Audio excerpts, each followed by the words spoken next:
अंतरराष्ट्रीय युवा विद्वान, जैन दर्शन में यूनिवर्सिटी टॉप व गोल्ड मेडलिस्ट, जैन सिद्धांत एवं न्याय विषयों को सरलता से समझाने वाले, यूएसए, इंग्लैंड, ऑस्ट्रेलिया आदि अनेक देशों में जैन धर्म की महती प्रभावना करने वाले, पंडित टोडरमल पुरस्कार, युवा विद्वत रत्न आदि अनेक पुरस्कारों से सम्मानित मूर्धन्य विद्वान डॉक्टर संजीव कुमार गोधा, जयपुर द्वारा जानिए धर्म का मर्म। मुंबई के एक साधर्मी भाई की ओर से इन प्रवचनों का प्रसारण किया जा रहा है। हरिहत सिद्ध सूरी उपाध्याय साधु सर्व अर्थ के प्रकाशी मांगलिक उपकारी है। जिनको स्वरूप जान रागते भरी जो भक्ति काय को नमाए स्तुति को उचारी है। धन्य धन्य तिन्हीं से काज सब राज भये कर जोड़े बारे बारे वंदना हमारी है। मंगल कल्याण सुख ऐसो हम चाहते हैं। ओ मेरी ऐसी दशा जैसी तुम धारी है। ओ मेरी ऐसी दशा जैसी तुम धारी है। ओ मेरी ऐसी दशा जैसी तुम धारी है। शक्र चूड़ामणि नामक यह ग्रंथ और जीवनधर स्वामी यहाँ वही विचार मग्न है, निरंतर विचार कर रहे हैं स्वरूप के बारे में, जगत के स्वरूप के बारे में, संसार, शरीर और भोगों के बारे में। जगत का स्वरूप कैसा है, किस तरह का क्षणभंगुर जगत का स्वरूप है। बचाने से नहीं बचता ऐसा शरण भावना में कहा गया, संसार भावना में कहा गया कि इनमें सुख नहीं है, और एकत्व भावना में कहा गया कि सबका सुख दुख अपना अपना ही होता है। आप अकेला अवतरे मरे अकेला हुए। प्रत्येक जीव का जीवन मरण सुख दुख किसी और के अधीन नहीं है। हर व्यक्ति स्वतंत्र है, स्वाधीन है, और अपने किए हुए कर्मों के फल को अकेले अकेले ही भोगना पड़ता है। ये सारी बातें हमने यहाँ एकत्व भावना के अंतर्गत देखी थी। बहुत मार्मिक प्रकरण थे ये सब। अकेलेपन की भावना माने मुक्ति की भावना, और साथ की भावना माने निगोद की भावना। अनंत जीवों का एक साथ जन्म मरण कहाँ होता है? निगोद में होता है। एक श्वास में 8-10 बार जो कही है ना बात, अनंत है वहाँ, एक दो नहीं है। अनंत का एक साथ जन्म है और अनंत का एक साथ मरण है निगोद अवस्था में। तो जो साथ साथ की भावना बातें हैं ना, इसका मतलब वो निगोद की भावना है, और एकत्व की भावना मुक्ति की भावना है। एकत्व में जो सौंदर्य है, एकत्व का जो आनंद है, एकत्व की जो सुंदरता है, माने पर से पृथक और अपने में एकत्व। तो ये एकत्व की भावना यहाँ हमने पीछे 3 दिन पहले युवा शिविर में जाने के पहले यहाँ देखी थी। आज देखिए अन्यत्व भावना से बात को आगे बढ़ाते हैं। 532 नंबर का पेज है और अन्यत्व अनुप्रेक्षा है। देहात्मको मिथ्यात्मन् जातु चेतसि मापृतः कर्म तो पृथक्त्वं ते त्वं निचोलासि सन्निभे। हे आत्मन, मैं देह रूप हूँ, यह बात तू कदापि अपने चित्त में मत ला। निश्चय से, कर्म से तेरे शरीर की एकता है। तू तो म्यान के भीतर रहने वाली तलवार के समान है। कितने सुंदर उदाहरण देकर के बात करते हैं। ये विचार कर रहे हैं स्वयं, ये जीवनधर स्वामी का विचार है ऐसा कि हे आत्मन, अपने आप को संबोधन करके कह रहे हैं, किसी और को नहीं कह रहे। जैसे तू शब्द का प्रयोग किया ना, तू कदापि, तो तू मतलब तू नहीं, हे आत्मन तू क्या कर रहा है? कभी अपने आप को संबोधन करते हैं क्या ऐसा? हे संजीव क्या कर रहा है तू, कहाँ लग रहा है? तो ये ऐसा कभी विचार नहीं आता अपने आप के बारे में, तू क्या कर रहा है? जब स्वयं को संबोधन करके कहते हैं तो इसी प्रकार के वाक्य निकलते हैं। तू तो देह से भिन्न है, देह के भीतर रहने वाला है। जिस तरह से म्यान में रहती हुई तलवार म्यान से भिन्न है, उसी तरह से देह में रहता हुआ भी तू सदा काल देह से भिन्न है। इसलिए शरीर की एकता को छोड़। ये शरीर की एकता को छोड़ने की बात किस लिए कही? कि पीछे कही थी कि नहीं क्या बात करते हो साहब, है तो अपने। जब एकत्व भावना में ये बात कही कि प्रत्येक जीव का सुख दुख जन्म मरण अपना अपना है, यह बात कह दी गई, तो तुरंत क्या बात सामने आई कि सुनो भाई, होगा अपना अपना, साथ नहीं देंगे। ये बात कही थी ना एकत्व भावना में। स्त्री पुत्र आदि कोई साथ देने वाले नहीं है, सब स्वार्थ के हैं वीरी। ये लाइनें पढ़ी थी शायद अपन ने, दौलत राम जी की लाइनें थी ना ये। क्या थी लाइनें? शुभ अशुभ कर्म फल जेते, भोगे जिये कही देते, सुत दारा होय नसीरी, सब स्वार्थ के हैं।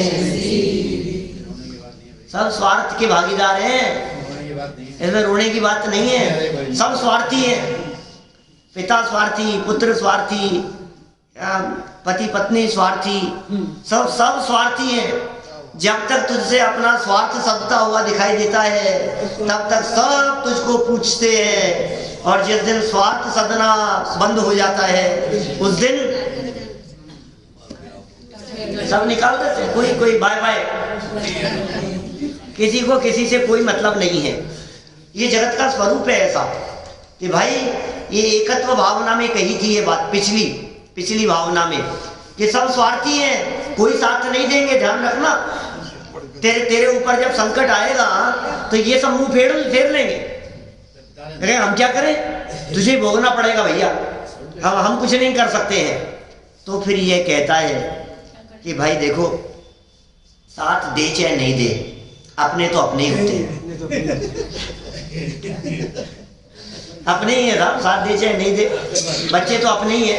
अब पलट करके जवाब दे, चाहे नहीं माने, चाहे नहीं सुने हमारी, लेकिन फिर भी कहने में तो यही आएगा ना कि साहब हमारे ही है, अपने ही है।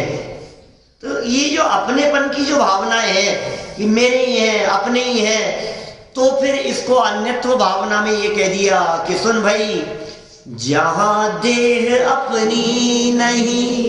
तू कह रहा है अपने ही है, क्या कह रहा है तू? बच्चे तो अपने ही है। अरे साहब कुछ भी कहो साहब, आखिर बेटा तो अपना ही है, भाई तो मेरे ही है साहब, आखिर भाई काम आएंगे, कोई बात नहीं, कितना भी झगड़ ले हम, लेकिन है तो अपने ही। सब असद्भुत है, सब असद्भुत है। नहीं समझ में आती है लेकिन ये बात। तो क्या कह दिया, जहां देह अपनी नहीं, तहां ने अपना कोई, घर संपत्ति पर प्रकट ये, पर है परिजन लोए।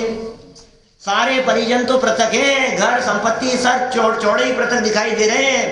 अरे जन्म से मरण तक साथ दिखने वाला जब ये शरीर भी पृथक है, भिन्न है, तो जो अलग दिखाई देते हैं वे अलग कैसे नहीं होंगे? साफ अलग दिखाई दे रहे हैं। ये तो छोड़ करके नहीं आ सकते। बोलो, बच्चों को छोड़ के आए कि नहीं घर पे? यदि हम छोड़ करके आए हैं तो वो तो अलग ही हो गए ना, वो वहां और अपन यहाँ अलग अलग दिख रहे हैं ना। कभी ऐसा हुआ क्या कि शरीर को छोड़ करके आ गए हो कि भाई देखो, मंदिर में तो शरीर का क्या काम, आत्मा का काम है, तो आत्मा को तो मंदिर भेज दो और शरीर से घर पे काम करने दो। नहीं हो सकता। शरीर को घर छोड़ आए, शरीर घर के काम करते रहे और आत्मा आकर के यहाँ के काम करने। सुन ले, समझने का काम तो ज्ञान का है ना, आत्मा का काम है ना। नहीं हो सकता। लेकिन ऐसा हम जीते जी ऐसा कर नहीं सकते। हम शरीर को इस तरह से नेगलेक्ट करके अलग नहीं धर सकते हैं। ये साथ में ही रहता है। जब ये साथ रहने वाला शरीर भी तेरे से पृथक है, तेरे से भिन्न है, अलग है, तो फिर जो अलग होते हुए दिखते हैं क्या बेटा, हम तारंगा थे, तुम यहाँ थे क्या? तो साफ साफ ही अलग दिखाई दे रहे हैं, बोलो। तो प्रकट जुदे धन धामा, अरे तो दौलत राम जी वाली आ गई लाइन है। क्या क्या कहा? जल पे जो जिय तन मेला, पे भिन्न भिन्न नहीं भेला, तो प्रकट जुदे धन धामा, क्यों है एक मिली सुध रामा। क्या एक में गोरा है, ऐसा घुल मिल करके रहता है। अरे भाई ये बिछुड़ने वाला है साथ, अरे भाई ये साथ रहने वाला नहीं है, ये लंबा चलने वाला नहीं है, क्योंकि ये देह की स्थिति ज्यादा लंबे काल की नहीं है, ये लंबे समय तक नहीं रहेगी। ये आज आंखें बंद हुई और सारा का सारा एक साथ झटके से सब कुछ बदल जाएगा। जैसे तू अपना अपना कहता हुआ मरे जा रहा है ना, जिसके लिए ये किसी और का हो जाएगा। जैसे तू कह रहा है ये संपत्ति मेरी है, ये घर बार मेरा है, ये प्रकट है, ये जुदे हैं धन धामा। और क्यों हो रहा है मेल मिलाप करता है पत्नी पुत्र आदि के साथ में? क्यों है एक मिली सुत रामा, सुत माने पुत्र और रामा मतलब पत्नी। तो पत्नी पुत्र आदि के प्रति जो एक में एक पना दिखाई देता है, उदाहरण क्या दिया दौलत राम जी ने? जल और दूध का एक में एक दिख रहे, दूध पानी, दूध और पानी की तरह एक में एक दिखाई दे रहे हैं। दोनों अलग अलग हैं क्या? दूध वाले ने पानी मिलाया हो उसकी बात नहीं है क्या? पानी सही थी आ रहा है। हाँ वो पानी सही थी आ रहा है, वो नेचुरल है। वो गाय के स्तन से जो निकल करके दूध निकला है, अपनी आंखों के सामने निकलवाया है, वो दूध पानी के साथ में मिला हुआ है। उस पानी की बात कर रहे हैं। ऐसा दूध भी जब हंस को पिलाया जाता है तो उसमें भी दूध पी लेता है और पानी छोड़ देता है। मालूम है बेटा?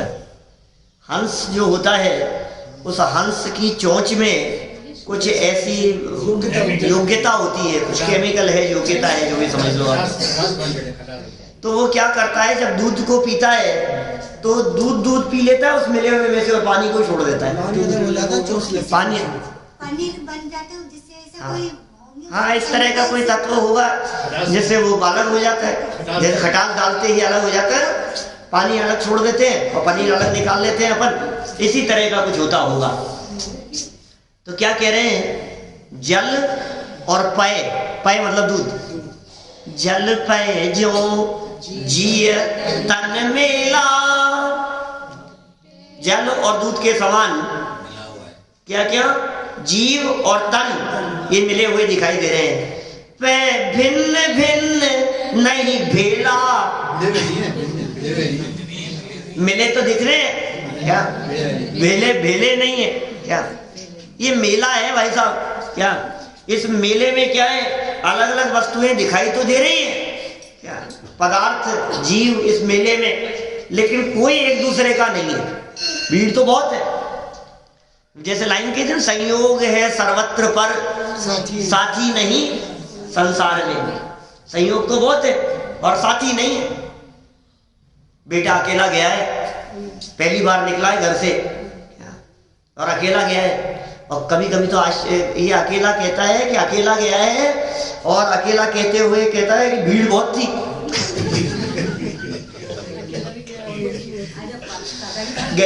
गया है अकेला है और क्या कहते हैं? भीड़ बहुत थी। अब समझ में आ रही है बात?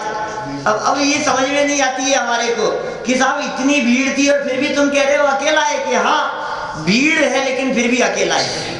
और कभी कभी तो भैया इस बात में और आश्चर्य होता है कि अभी तो अकेला कहा था, और कभी ये कहता है कि बेटे बहू अकेले गए हैं।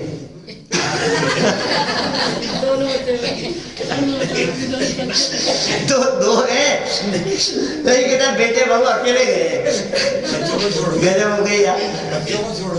बच्चों को छोड़ गए, अकेले गए। अरे अकेले का मतलब जानता है क्या होता है? ये कह रहे हैं मिले नहीं है, ये अकेले ही है। अरे जहाँ शरीर अपना नहीं है, कहाँ तू पर पदार्थों को अपना कहता हुआ मरे जा रहा है शरीर के पीछे। इस शरीर को तेरी रंच मात्र परवाह नहीं है, रंच मात्र परवाह नहीं है। तू एक बार देख क्या कह रहे हैं यहाँ। देखो सरल अर्थ, हे आत्मन मैं शरीर रूप हूँ, मैं शरीर रूप हूँ, ऐसा विचार अपने मन में कभी नहीं लाना चाहिए। कभी विचार ही मत लाओ कि मैं शरीर रूप हूँ। देखो सारे संकट मिट जाएंगे। आपको मालूम है सिद्ध भगवान दुखी क्यों नहीं है? शरीर नहीं है। टोडरमल जी ने मोक्ष मार्ग प्रकाशक 3रे अध्याय में जब मोक्ष सुख का वर्णन किया तो वे वहां वर्णन करते हुए बार बार में कहते हैं कि देखो ये वेदनीय कर्म नहीं है, इसलिए वेदनीय कर्म के ना होने से वहां भूख प्यास जन्य वेदना नहीं है, वहां शरीर ना होने से वहां सर्दी गर्मी नहीं है। ये जो तकलीफ है ना, आपको ठंड बहुत लग रही है, तो किसको ठंड लग रही है? शरीर को लग रही है ठंड, शरीर को लग रही है। अच्छा ठंड लग रही है, इसे जान कौन रहा है? जो जानता है उसे ठंड लगती नहीं है, और जिसे ठंड लगती है वो जानता नहीं है। अच्छी बात है।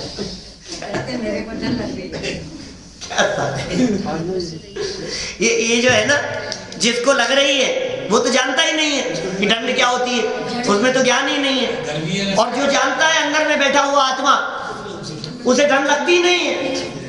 निकालने के बाद भी नहीं है। अच्छा यदि इसको लगती हो थोड़ी बहुत भी, तो चिता पर जलाए जाने पर चीखना चिल्लाना चाहिए कि रोको, चल रहा हूं, मर रहा हूं। आवाज ही नहीं निकलती है। ये क्या चक्कर है ये?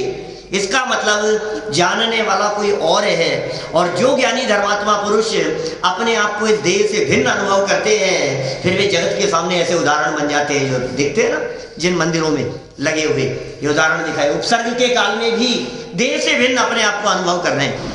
जो शरीर से भिन्न अपने आत्म तत्व की अनुभूति करते हैं। अब शरीर की प्रतिकूल परिस्थितियां ये उन्हें कष्ट देने में समर्थ नहीं होती, क्योंकि मैं हुई नहीं ना। आपको कितनी तकलीफ होती है, थोड़ी बहुत विकल्प आ जावे वो अलग बात है।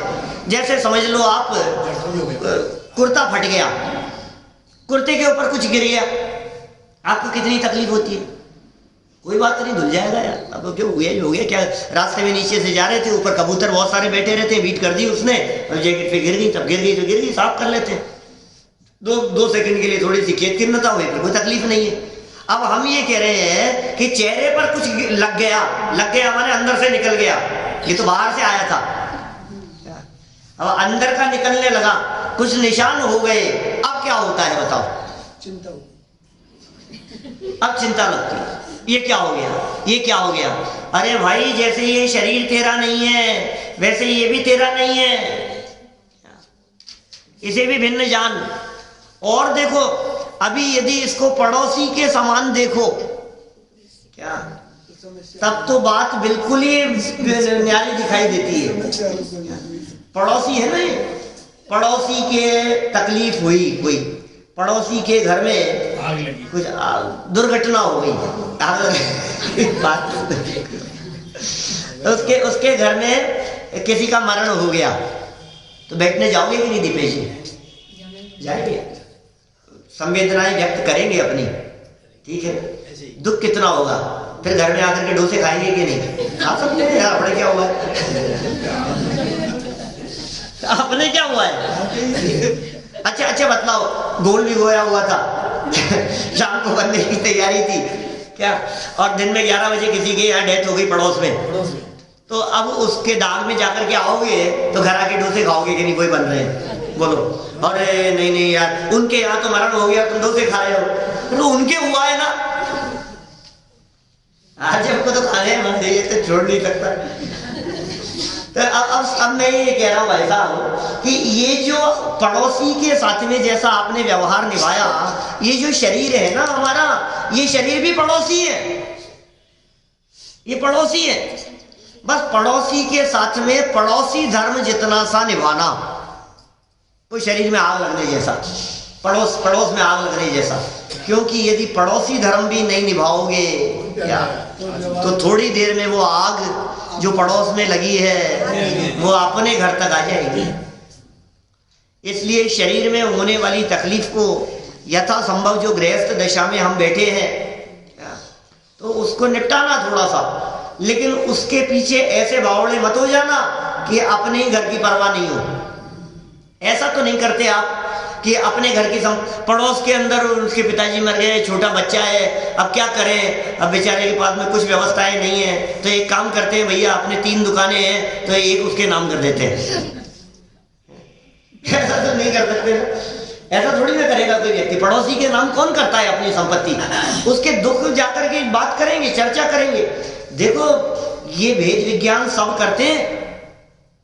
आप अपने बच्चे की कितनी भी बुराई करते हो और पड़ोसी के बच्चे की रोजाना प्रशंसा करते हुए उसको सुनाते हो, देख उसको देख वो कितना पढ़ता है, वो देख कितना होशियार है, वो देख उसने टॉप किया है, उन मौसी का बच्चा देख, मामा के लड़के को देख, उसको देख, ये देख वो सामने कैसा पढ़ता रहता है। सामने अपनी हवेली के सामने रहने वाले गरीब बच्चे की रोजाना प्रशंसा करते हो, बराबर।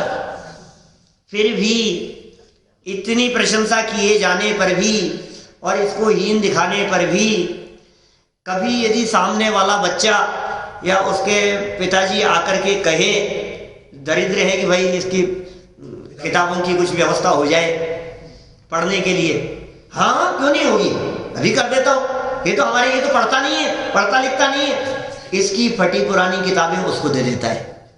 समझ में आ रही है बात? इसके जो कपड़े हैं ना उतरे हुए, क्या ये दे सकता है, नए नहीं दिला सकता है। समझ में आ रही है बात? अपने बच्चे के लिए नए और उसके लिए कि तुम तो इतनी प्रशंसा कर रहे थे, तुम तो इतनी तारीफ कर रहे थे कि ये अपने और पराये का जो भेद विज्ञान है ना, क्या ये भेद विज्ञान दिमाग में चल रहा है। कितने भी इसे गालियां देता रहे अपने बच्चे को, लेकिन फिर भी सारी संपत्ति बच्चे के लिए ही है। कोई बच्चा ये सोचने लग जाए यार ये तो उसकी बहुत प्रशंसा करते हैं, मुझे तो डर है इस बात का